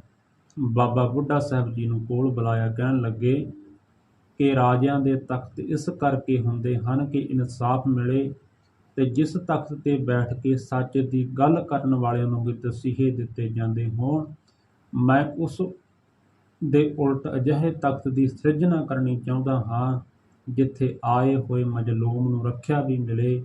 ਜਿਸ ਨੂੰ ਕਿਤੋਂ ਨਾ ਇਨਸਾਫ ਮਿਲੇ ਉਸ ਨੂੰ ਇਸ ਤਖਤ ਤੋਂ ਇਨਸਾਫ ਮਿਲੇ। ਉਹਨਾਂ ਨੇ ਇਸ ਦਾ ਨਾਮ ਅਕਾਲ ਤਖਤ ਰੱਖਿਆ। ਇਹ ਸ਼ਬਦ ਅਕਾਲ ਗੁਰੂ ਗ੍ਰੰਥ ਸਾਹਿਬ ਵਿੱਚ ਪਹਿਲੀ ਵਾਰ ਮੂਲ ਮਾਤਰਾ ਦੇ ਵਿੱਚ ਆਉਂਦਾ ਹੈ। ਉਹ ਪਹਿਲਾ ਸ਼ਬਦ ਹੈ ਅਕਾਲ ਮੂਰਤ। ਕਹਿਣ ਲੱਗੇ ਗੁਰੂ ਹਰਗੋਬਿੰਦ ਸਾਹਿਬ ਪਾਤਸ਼ਾਹ, ਜਿਹੜੀ ਇੱਟ ਮੈਂ ਰੱਖਣ ਲੱਗਾ ਹਾਂ ਅਸਾਰੀ ਬਾਬਾ ਬੁੱਢਾ ਤੇ ਭਾਈ ਗੁਰਦਾਸ ਜੀ ਕਰਨਗੇ। ਇਹ ਅਕਾਲ ਦਾ ਤਖਤ ਹੋਵੇਗਾ। ਪਿਆਰਿਓ, ਸਮਾਂ ਤੇ ਮੌਤ ਕਦੀ ਇਸ ਉੱਪਰ ਆਪਣਾ ਪ੍ਰਭਾਵ ਨਹੀਂ ਪਾ ਸਕਣਗੇ। ਪਿਆਰਿਓ, ਗੁਰਬਿਲਾਸ ਵਿੱਚ ਇੱਕ ਬਚਨ ਆਉਂਦਾ ਹੈ ਕਿ ਕਿਸੇ ਮਿਸਤਰੀ ਨੂੰ ਨਹੀਂ ਲਾਇਆ ਸ਼ਬਦ ਵਰਤਿਆ, ਕਿਸੀ ਰਾਜ ਨਾ ਹਾਥ ਲਗਾਇਓ, ਬੁੱਢੇ ਔਰ ਗੁਰਦਾਸ ਬਣਾਇਓ। ਨੀ ਅਕਾਲ ਤਖਤ ਦੀ ਗੁਰੂ ਹਰਗੋਬਿੰਦ ਸਾਹਿਬ ਪਾਤਸ਼ਾਹ ਨੇ ਰੱਖੀ, ਬਣਾਇਆ ਬਾਬੇ ਬੁੱਢੇ ਤੇ ਭਾਈ ਗੁਰਦਾਸ ਜੀ। ਤੇ ਅੱਜ ਤਖਤ ਦੇ ਉੱਪਰ ਮੇਰੀ ਸਰਕਾਰ ਗੁਰੂ ਹਰਗੋਬਿੰਦ ਸਾਹਿਬ ਸੱਚੇ ਪਾਤਸ਼ਾਹ ਜੀ ਬਿਰਾਜਮਾਨ ਹੋਏ। ਉੱਥੇ ਗੁਰੂ ਦੇ ਕੋਲ 2 ਢਾਡੀ ਆਏ। ਇੱਕ ਸਰੰਗੀ ਵਜਾਉਂਦਾ ਹੈ, ਦੂਜਾ ਭਰਾ ਹੈ ਜਿਹੜਾ ਉਹ ਢੱਡ ਵਜਾਉਂਦਾ ਹੈ। ਜਿਸ ਵੇਲੇ ਗੁਰੂ ਹਰਗੋਬਿੰਦ ਸਾਹਿਬ ਪਾਤਸ਼ਾਹ ਜੀ ਤਖਤ ਉੱਪਰ ਬੈਠੇ ਹਨ ਉਦੋਂ ਉਹ ਲਿਖਦੇ ਹਨ ਕਿ ਧੰਨ ਗੁਰੂ ਹਰਗੋਬਿੰਦ ਸਾਹਿਬ, ਤੇਰੇ ਢਾਡੀਆਂ ਨੇ ਅੱਜ ਜਸ ਕੀਤਾ ਹੈ। ਧੰਨ ਗੁਰੂ ਹਰਗੋਬਿੰਦ ਸਾਹਿਬ ਨੂੰ ਉਸ ਵੇਲੇ ਕੀਮਤੀ ਹਾਥੀ ਭੇਟ ਕੀਤਾ ਗਿਆ। 12 ਗਾਉਣ ਵਾਲੇ ਨੂੰ ਗੁਰੂ ਜੀ ਕਹਿਣ ਲੱਗੇ ਕਿ ਅੱਜ ਤੋਂ ਬਾਅਦ ਜਿਹੜਾ ਹਾਥੀ ਸਾਨੂੰ ਦਿੱਤਾ ਗਿਆ ਹੈ ਅਸੀਂ ਤੁਹਾਨੂੰ ਦਿੱਤਾ, ਤੁਸੀਂ ਹਾਥੀ ਉੱਪਰ ਚੜ੍ਹ ਕੇ ਆਇਓ। ਦੋਨਾਂ ਨੇ ਹੱਥ ਜੋੜ ਕੇ ਕਿਹਾ ਕਿ ਸੱਚੇ ਪਾਤਸ਼ਾਹ ਸਾਨੂੰ ਆਪਣੀ ਸਿਫਤ ਲਈ ਰੱਖੀ। ਪਹਿਲਾਂ ਤਖਤ ਬਣਿਆ, ਫਿਰ ਧੰਨ ਗੁਰੂ ਹਰਗੋਬਿੰਦ ਸਾਹਿਬ ਅੱਜ 2 ਤਲਵਾਰਾਂ ਪਾਉਣ ਲੱਗੇ ਨੇ, ਮੇਰੀ ਤੇ ਪੀਰੀ ਦੀ। ਮੇਰੀ ਤੇ ਪੀਰੀ ਦਾ ਅਰਥ ਕੀ ਹੈ ਪਿਆਰਿਓ? ਮੀਰ ਦਾ ਅਰਥ ਹੈ ਬਾਦਸ਼ਾਹ ਤੇ ਪੀਰ ਦਾ ਅੱਖਰੀ ਅਰਥ ਹੁੰਦਾ ਹੈ ਜਿਹੜਾ ਰੂਹਾਨੀਅਤ ਦੇ ਵਿੱਚ ਪਹੁੰਚਿਆ ਹੋਵੇ। ਮੀਰ ਦਾ ਅੱਖਰੀ ਅਰਥ ਹੈ ਸੰਸਾਰ ਦੀ ਤਾਕਤ, ਬਲ, ਤੇ ਪੀਰ ਦਾ ਅੱਖਰੀ ਅਰਥ ਹੈ ਅੰਦਰ ਦੀ ਰੂਹਾਨੀਅਤ। ਇੱਥੇ ਫਿਰ ਇੱਕ ਪ੍ਰਸ਼ਨ ਉੱਠੇਗਾ ਕਿ ਬਾਹਰ ਦਾ ਰਾਜ ਲੈਣ ਲਈ ਤਾਂ ਤਲਵਾਰ ਚਾਹੀਦੀ ਹੈ, ਤੇ ਪੀਰੀ ਦੀ ਤਲਵਾਰ ਦਾ ਅਰਥ ਕੀ ਹੈ? ਗੁਰੂ ਗ੍ਰੰਥ ਸਾਹਿਬ ਜੀ ਦੀ ਬਾਣੀ ਵਿੱਚ ਭਗਤਾਂ ਨੇ ਪੀਰੀ ਨੂੰ ਵੀ ਇੱਕ ਤਲਵਾਰ ਦੇ ਨਾਲ ਤੁਲਨਾ ਦਿੱਤੀ ਹੈ। ਪੀਰੀ ਦੀ ਤਲਵਾਰ ਹੈ ਅੰਦਰ ਨੂੰ ਕਮਾਉਣਾ। ਸਾਰੀ ਜ਼ਿੰਦਗੀ ਗੁਰੂ ਹਰਗੋਬਿੰਦ ਸਾਹਿਬ ਸੱਚੇ ਪਾਤਸ਼ਾਹ ਜੀ ਨੇ ਕਿਤੇ ਵੀ ਪੀਰੀ ਦੀ ਤਲਵਾਰ ਨਹੀਂ ਕੱਢੀ, ਉਹ ਮਿਆਨ ਦੇ ਵਿੱਚ ਹੀ ਰਹੀ। ਸਤਿਗੁਰੂ, ਇਹ ਪੀਰੀ ਦੀ ਤਲਵਾਰ ਪ੍ਰਤੀਕ ਹੈ, ਪਰ ਸਾਨੂੰ ਦੱਸੋ ਕਿ ਇਹ ਪੀਰੀ ਦੀ ਤਲਵਾਰ ਕਿਹਨਾਂ ਨੂੰ ਖਤਮ ਕਰੇਗੀ? ਕਹਿਣ ਲੱਗੇ ਕਿ ਪੀਰੀ ਦੀ ਤਲਵਾਰ ਖਤਮ ਕਰੇਗੀ ਜਿਨ ਮਿਲ ਮਾਰੇ ਪੰਜ ਸੂਰਬੀਰ ਸੋ ਐਸੋ ਕੌਣ ਬਲੀ ਰੇ। ਹਜੂਰ ਨੇ ਕਿਹਾ ਕਿ ਇਹ ਪੀਰੀ ਦੀ ਤਲਵਾਰ ਕਰੇਗੀ, ਕਰ ਹੁਕਮ ਮਸਤਕ ਹੱਥ ਧਰ ਵਿੱਚੋਂ ਮਾਰ ਕੱਢੀਆਂ ਬਰਿਆਈਆਂ। ਅਸੀਂ ਕਈ ਵਾਰੀ ਕਹਿ ਦਿੰਦੇ ਹਾਂ ਕਿ ਗੁਰੂ ਜੀ ਨੂੰ 2 ਤਲਵਾਰਾਂ ਪਾਉਣ ਦੀ ਕੀ ਲੋੜ ਸੀ ਪਿਆਰੇ। ਜਦੋਂ ਬਾਬੇ ਬੁੱਢੇ ਨੇ 2 ਤਲਵਾਰਾਂ ਪਵਾਈਆਂ ਤਾਂ ਉਸ ਵਕਤ ਇਤਿਹਾਸਕਾਰ ਦੱਸਦੇ ਨੇ ਕਿ ਮਸੰਦਾਂ ਨੇ ਰੌਲਾ ਪਾ ਦਿੱਤਾ ਕਿ ਪਹਿਲੇ ਗੁਰੂ ਪਾਣੀ ਪੜ੍ਹਦੇ ਸਨ ਪਰ ਇਹਨਾਂ ਨੇ 2 ਤਲਵਾਰਾਂ ਕਿਉਂ ਪਾਈਆਂ। ਉਸ ਸਮੇਂ ਹਜੂਰ ਗੁਰੂ ਹਰਗੋਬਿੰਦ ਸਾਹਿਬ ਸੱਚੇ ਪਾਤਸ਼ਾਹ ਜੀ ਦੀ ਜਿਹੜੀ ਆਰਜਾ ਹੈ 11 ਕੁ ਸਾਲ ਦੇ ਕਰੀਬ ਹੈ। ਜਦੋਂ ਹਜੂਰ ਤਲਵਾਰਾਂ ਪਾ ਕੇ ਬੈਠੇ ਹਨ ਤਾਂ ਉਹਨਾਂ ਦੇ ਕੋਲ ਬੈਠੇ ਹਨ ਭਾਈ ਗੁਰਦਾਸ ਜੀ। ਉਹਨਾਂ ਨੇ ਕਲਮ ਚੁੱਕੀ, ਕਹਿਣ ਲੱਗੇ ਕਿ ਦੁਨੀਆ ਦੇ ਲੋਕੋ, ਜੇਕਰ ਆਪਣੇ ਘਰ ਦੇ ਬਗੀਚੇ ਬਾਗ ਬਗੀਚੇ ਨੂੰ ਬਚਾਉਣਾ ਹੈ ਤਾਂ ਫਿਰ ਕੰਡਿਆਂ ਦੀ ਬਾੜ ਕਿਉਂ ਕਰਦੇ ਹੋ? ਜੇ ਤੁਸੀਂ ਆਪਣੇ ਘਰ ਦਾ ਸਾਜੋ ਸਮਾਨ ਬਚਾਉਣਾ ਹੈ ਤਾਂ ਤੁਸੀਂ ਫਿਰ ਤਾਲੇ ਜਿੰਦੇ ਕਿਉਂ ਲਗਾਉਂਦੇ ਹੋ? ਕਹਿਣ ਲੱਗੇ ਕਿ ਇਸ ਕਰਕੇ ਕਿ ਕੋਈ ਸਾਡੇ ਖਜ਼ਾਨੇ ਨੂੰ ਲੁੱਟ ਨਾ ਸਕੇ, ਇਸ ਲਈ ਗੁਰੂ ਨਾਨਕ ਦੀ ਫੁਲਵਾੜੀ ਨੂੰ ਕੋਈ ਉਜਾੜ ਨਾ ਸਕੇ। ਮੈਂ ਚਾਹੁੰਦਾ ਹਾਂ ਕਿ ਇਸ ਦੇ ਦਿਵਾਲੇ ਸ਼ਾਸਤਰਾਂ ਦੀ ਬਾੜ ਕਰਕੇ ਜਾਵਾਂ। ਭਾਈ ਗੁਰਦਾਸ ਜੀ ਕਹਿਣ ਲੱਗੇ ਕਿ ਕੁਦਰਤ ਦਾ ਇੱਕ ਨਿਯਮ ਹੈ ਕਿ ਗੁਲਾਬ ਦੇ ਫੁੱਲ ਦੇ ਨਾਲ ਤਿੱਖਾ ਕੰਡਾ ਵੀ ਹੁੰਦਾ ਹੈ, ਚੰਦਨ ਦੇ ਪੇੜ ਦੇ ਨਾਲ ਦਰਖਤ ਦੇ ਨਾਲ ਸੱਪ ਹੈ। ਉੱਥੇ ਭਾਈ ਗੁਰਦਾਸ ਜੀ ਨੇ ਇੱਕ ਪੌੜੀ ਕਹੀ, ਕਹਿਣ ਲੱਗੇ ਖੇਤੀ ਬਾੜ ਸੋ ਡਿੰਗਰੀ ਕਿੱਕਰ ਆਸ ਪਾਸ ਜਿਉਂ ਬਾਗੇ, ਸੱਪ ਲਪੇਟੇ ਚੰਨਣੇ ਬੂਹੇ ਜੰਦਾ ਕੁੱਤਾ ਜਾਗੇ। ਇਸੇ ਤਰ੍ਹਾਂ ਗੁਰੂ ਹਰਗੋਬਿੰਦ ਸਾਹਿਬ ਸੱਚੇ ਪਾਤਸ਼ਾਹ ਜੀ ਨੇ ਅੱਜ 2 ਤਲਵਾਰਾਂ ਧਾਰਨ ਕਰੀਆਂ। ਗੁਰੂ ਹਰਗੋਬਿੰਦ ਸਾਹਿਬ ਪਾਤਸ਼ਾਹ ਜੀ ਨੇ ਤਲਵਾਰਾਂ ਪਾਉਣ ਤੋਂ ਬਾਅਦ ਤਕਰੀਰ ਦਿੱਤੀ ਕਿ ਅੱਜ ਤੋਂ ਬਾਅਦ ਮੈਨੂੰ ਸੋਨੇ ਦੇ ਗਹਿਣੇ ਨਹੀਂ, ਅੱਜ ਤੋਂ ਬਾਅਦ ਮੈਨੂੰ ਇਕੱਲੇ ਚਾਂਦੀ ਦੀਆਂ ਮੋਹਰਾਂ ਜਾਂ ਸਿੱਕੇ ਨਹੀਂ, ਅੱਜ ਤੋਂ ਬਾਅਦ ਕੀਮਤੀ ਸ਼ਾਸਤਰ, ਕੀਮਤੀ ਘੋੜੇ, ਕੀਮਤੀ ਜਵਾਨੀਆਂ ਚਾਹੀਦੀਆਂ ਹਨ। ਤੇ ਨਾਲ ਸ਼ਬਦ ਕਿਹਾ ਕਿ ਮਤ ਸੋਚੋ ਕਿ ਅਸੀਂ ਮੁੱਠੀ ਭਰ ਹਾਂ। ਜਿੰਨੇ ਵੀ ਦਰਿਆ ਪਹਾੜਾਂ ਦੇ ਵਿੱਚੋਂ ਨਿਕਲਦੇ ਨੇ ਉਹਨਾਂ ਦੇ ਨਿੱਕੇ ਨਿੱਕੇ ਸੋਮੇ ਜੇਕਰ ਇੱਕ ਵਾਰੀ ਪਟ ਜਾਣ ਤਾਂ ਦਰਿਆ ਬਣਦੇ ਹਨ। ਦਰਿਆਵਾਂ ਦੇ ਰਸਤੇ ਪਹਾੜ ਵੀ ਨਹੀਂ ਰੋਕ ਸਕਦੇ। ਦੂਜੀ ਗੱਲ ਕਹੀ ਕਿ ਇੱਕ ਨਿੱਕੀ ਜਿਹੀ ਤੀਲੀ ਜੰਗਲ ਨੂੰ ਫੂਕ ਕੇ ਰੱਖ ਸਕਦੀ ਹੈ। ਆਖਰ ਤੁਸੀਂ ਤਾਂ ਉਹ ਸਿੱਖ ਹੋ ਜਿਨ੍ਹਾਂ ਨੇ ਹਿਰਦੇ ਨੂੰ ਅੱਜ ਕੁਝ ਦਿਨ ਪਹਿਲਾਂ ਤੱਤੀ ਤਵੀ ਉੱਪਰ ਭੁੰਨਿਆ ਗਿਆ। ਹਜੂਰ ਸੱਚੇ ਪਾਤਸ਼ਾਹ ਜੀ ਨੇ ਨਾਲ ਹੀ ਦਸਤਾਰ ਸਜਾਈ ਤੇ ਨਾਲ ਸ਼ਬਦ ਕਹੇ, 2 ਤਲਵਾਰਾਂ ਬੱਧੀਆਂ, ਇੱਕ ਮੀਰ ਦੀ ਇੱਕ ਪੀਰ ਦੀ, ਇੱਕ ਅਜ਼ਮਤ ਦੀ ਇੱਕ ਰਾਜ ਦੀ, ਇੱਕ ਰਾਖੀ ਕਰੇ ਵਜ਼ੀਰ ਦੀ। ਹਿੰਮਤ ਵਾਹਾਂ ਕੋਟਗੜ੍ਹ ਦਰਵਾਜ਼ਾ ਬਲਖ ਵਖੀਰ ਦੀ, ਨਾਲ ਸਿਪਾਹੀ ਨੀਲ ਨਲ ਮਾਰ ਦੁਸ਼ਟਾਂ ਕਰੇ ਤਗੀਰ ਦੀ। ਤੇ ਅਖੀਰ ਦੇ ਵਿੱਚ ਕਹਿਣ ਲੱਗੇ, ਪੱਗ ਤੇਰੀ ਕੀ ਜਹਾਂਗੀਰ ਦੀ। ਧੰਨ ਗੁਰੂ ਹਰਗੋਬਿੰਦ ਸਾਹਿਬ ਸੱਚੇ ਪਾਤਸ਼ਾਹ ਜੀ ਨੇ 2 ਤਲਵਾਰਾਂ ਪਾਈਆਂ। ਸਿੱਖ ਲਈ ਪੀਰ ਗੁਰੂ ਪਾਤਸ਼ਾਹ ਹੈ। ਤੇ ਜੋ ਹਰਿਮੰਦਰ ਸਾਹਿਬ ਦੇ ਵਿੱਚੋਂ ਆਵਾਜ਼ ਆਉਂਦੀ ਹੈ, ਹੋਵੈ ਸਿਫਤ ਕਸਮ ਦੀ ਨੂਰ ਅਰਸ਼ੋਂ ਕਰਸ਼ੋਂ ਚੱਟੀ ਹੈ, ਤੁਧ ਡਿਠੇ ਸੱਚੇ ਪਾਤਸ਼ਾਹ ਮਲ ਜਨਮ ਜਨਮ ਦੀ ਕੱਟੀ ਹੈ। ਪਰਮਾਤਮਾ ਪਾਤਸ਼ਾਹ ਗੁਰੂ ਪਾਤਸ਼ਾਹ ਤੇ ਜਿਸ ਦੇ ਅੰਦਰ ਮੇਰੀ ਪੀਰੀ ਵਸ ਜਾਏ, ਉਹ ਸਿੱਖ ਵੀ ਪਾਤਸ਼ਾਹ ਬਣ ਜਾਂਦਾ ਹੈ। ਤੇ ਉਸ ਨੂੰ ਗੁਰੂ ਪਾਤਸ਼ਾਹ ਜੀ ਨੇ ਫਿਰ ਵਡਿਆਈ ਦਿੱਤੀ। ਕਹਿਣ ਲੱਗੇ, ਜਿਸ ਨੂੰ ਬਖਸ਼ੇ ਸਿਫਤ ਸਲਾਹ, ਨਾਨਕ ਪਾਤਸ਼ਾਹ ਹੀ ਪਾਤਸ਼ਾਹ। ਅੱਜ ਮੇਰੇ ਗੁਰੂ ਹਰਗੋਬਿੰਦ ਸਾਹਿਬ ਸੱਚੇ ਪਾਤਸ਼ਾਹ ਜੀ ਦੇ ਸਾਹਮਣੇ ਜੇਕਰ ਜਹਾਂਗੀਰ ਝੁਕਿਆ ਹੈ, ਤਾਂ ਇਹ ਮੇਰੀ ਤੇ ਪੀਰੀ ਦੀ ਸਖਤੀ ਦਾ ਕਰਕੇ। ਧੰਨ ਗੁਰੂ ਹਰਗੋਬਿੰਦ ਸਾਹਿਬ ਆਪ ਕਿਰਪਾ ਕਰਨ, ਅਸੀਂ ਅੰਦਰ ਦੀ ਪੀਰੀ ਨੂੰ ਸ਼ਬਦ ਦੀ ਕਮਾਈ ਨਾਲ ਪ੍ਰਪੱਕ ਕਰੀਏ, ਤੇ ਬਾਹਰ ਦੀ ਮੇਰੀ ਸ਼ਸਤਰਾਂ ਨੂੰ ਧਾਰਨ ਕਰਕੇ ਮਿਲਦੀ ਹੈ। ਗੁਰਬਾਣੀ ਪੜ੍ਹਨ ਸੁਣਨ ਦਾ, ਸਾਡੇ ਇਤਿਹਾਸ ਦੀ ਕਥਾ ਵਿਚਾਰ ਸਰਵਣ ਕਰਨ ਦਾ ਤਾਂ ਹੀ ਫਾਇਦਾ ਹੈ ਪਿਆਰਿਓ, ਜੇ ਅਸੀਂ ਇਹਨਾਂ ਦੀ ਕਮਾਈ ਕਰਾਂਗੇ। ਕਮਾਈ ਤੋਂ ਬਿਨਾਂ ਗੱਲ ਨਹੀਂ ਬਣਨੀ, ਕਿਉਂਕਿ ਜੋ ਵੀ ਇਤਿਹਾਸ ਦੀ ਕਥਾ ਵਿਚਾਰ ਹੈ, ਗੁਰਬਾਣੀ ਦਾ ਜਿਹੜਾ ਪ੍ਰਵਾਹ ਹੈ, ਆਪਣੇ ਜੀਵਨ ਦੇ ਵਿੱਚ ਕਮਾਉਣਾ ਬੜਾ ਜ਼ਰੂਰੀ ਹੈ। ਕੇਵਲ ਪੜ੍ਹਨ ਸੁਣਨ ਦੇ ਨਾਲ ਗੱਲ ਨਹੀਂ ਬਣਨੀ। ਜਦੋਂ ਅਸੀਂ ਆਪਣੇ ਜੀਵਨ ਦੇ ਵਿੱਚ ਅਮਲੀ ਤੌਰ 'ਤੇ ਅਮਲੀ ਜਾਮਾ ਪਹਿਨਾਵਾਂਗੇ, ਤਾਂ ਫਿਰ ਸਾਡੇ ਅੰਦਰ ਦੀ ਪਰਿਪੱਕਤਾ ਆਵੇਗੀ। ਫਿਰ ਕੀ ਹੋਵੇਗਾ? ਫਿਰ ਸਾਡੇ ਅੰਦਰੋਂ ਉਸ ਗੁਰਬਾਣੀ ਪੜ੍ਹਨ ਦੇ ਨਾਲ ਬੁਰਾਈਆਂ ਨੇ ਜਿਹੜੀਆਂ, ਉਹ ਸਭ ਖਤਮ ਹੋ ਜਾਣਗੀਆਂ।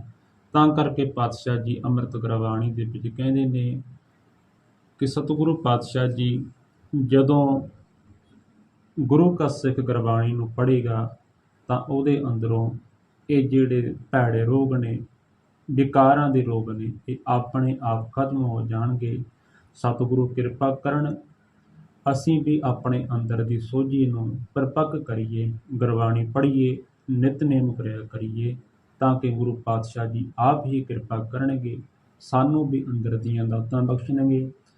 ਇਤਿਹਾਸ ਵਿਚਾਰਾਂ ਕਰਦੇ ਹਾਂ, ਗੁਰਬਾਣੀ ਪੜ੍ਹਦੇ ਹਾਂ, ਸੁਣਦੇ ਹਾਂ, ਬੇਅੰਤ ਭੁੱਲਾਂ ਹੋ ਜਾਂਦੀਆਂ ਨੇ। ਆਪ ਸੰਗਤ ਬਖਸ਼ਣਯੋਗ ਹੋ, ਕਿਰਪਾ ਕਰਿਓ, ਗਲਤੀਆਂ ਨੂੰ ਨਾ ਜਾਰਦੇ ਹੋਏ ਅਸੀਸ ਬਖਸ਼ਿਓ। ਅੱਗੇ ਵਾਸਤੇ ਸਤਿਗੁਰਾਂ ਦੇ ਚਰਨਾਂ ਦਾ ਪਿਆਰ ਮਿਲ ਜਾਵੇ, ਇੰਨੀਆਂ ਕੁ ਬੇਨਤੀਆਂ ਪ੍ਰਵਾਨ ਕਰਨੀਆਂ ਜੀ। ਵਾਹਿਗੁਰੂ ਜੀ ਕਾ ਖਾਲਸਾ, ਵਾਹਿਗੁਰੂ ਜੀ ਕੀ ਫਤਿਹ।